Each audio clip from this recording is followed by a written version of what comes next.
Did you see that? I pushed the crosswalk button and the light changed. Now, you may not think that's so amazing, but it actually is. Did you know, for example, that in New York City a full 91% of the crosswalk buttons have been disabled? Only 9% of them actually do anything at all.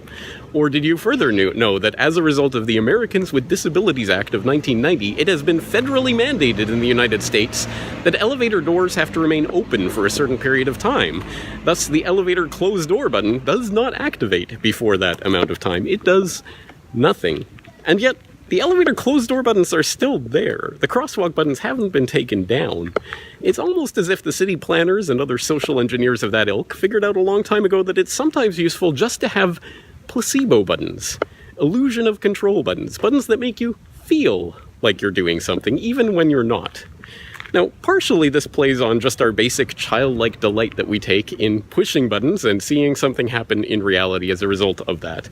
And, if you have forgotten about that childlike delight, you will soon be reminded of it if and when you have children of your own. When my wife and I are out and about and our son is running around and not paying attention, we just say, "Oh, can you push the elevator button over there?" And he runs straight to it, because it's so fun to just press a button and see the light go on and see something happen.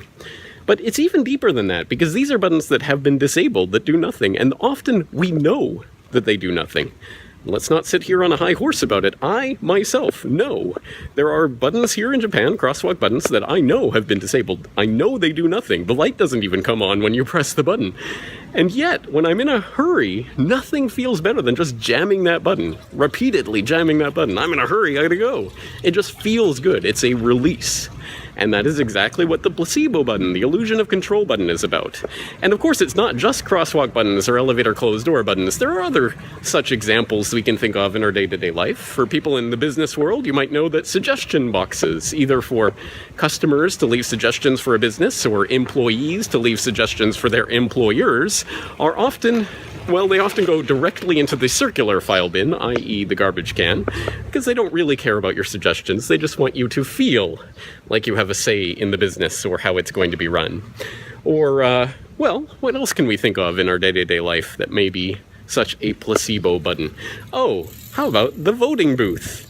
Oh yes, every 4 or 5 years or whatever it is in your part of the world, you get to go in a booth and you get to throw the rascals out and put in a bunch of new rascals into office, local or provincial or state or federal, and watch absolutely nothing fundamental change. Oh, you don't like Bush and the illegal crimes of aggression around the world, the war crimes and the drone bombings and the DHS and the TSA? Vote for Obama. Hope and change, guys. It'll change, honest. Oh, you don't like Obama and his illegal wars of aggression or drone bombings or TSA or DHS or Obamacare? Vote for Trump, guys. It'll change, honest. Illusions of control that do nothing. And we know they do nothing. These are disabled crosswalk buttons. But they're put in front of us as the release valve to give people a feeling that they're in control of their lives. It's the placebo effect, and social engineers have known about it